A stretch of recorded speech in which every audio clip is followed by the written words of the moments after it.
এইবারও প্রত্যেক বছরের মতো আমি গিয়েছিলাম বল্লা কালী পুজোতে। আমরা রবিবার দিন সকাল সকালই ট্রেন ধরে বল্লাতে পৌঁছে গিয়েছিলাম। ট্রেনে ছিল মারাত্মক ভিড়। সেখানে পৌঁছেই প্রথম কাজ ছিল মায়ের দর্শন করা।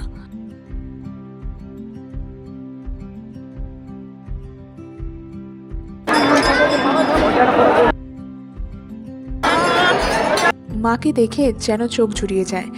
অন্যান্য বছরের তুলনায় এই বছরের ভিড় অনেকটা বেশিই ছিল। এইটা হচ্ছে আমার মামার বাড়ির উঠোন।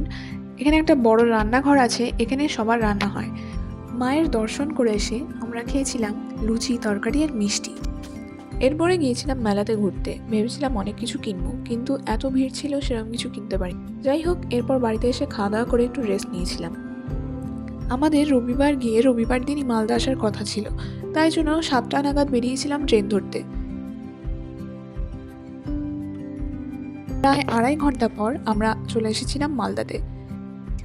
বল্লাতে গিয়ে মায়ের দর্শন পেলেই যেন মনটা ভালো হয়ে যায়। আজকের মতো এখানেই, দেখা হবে নেক্সট ব্লগে।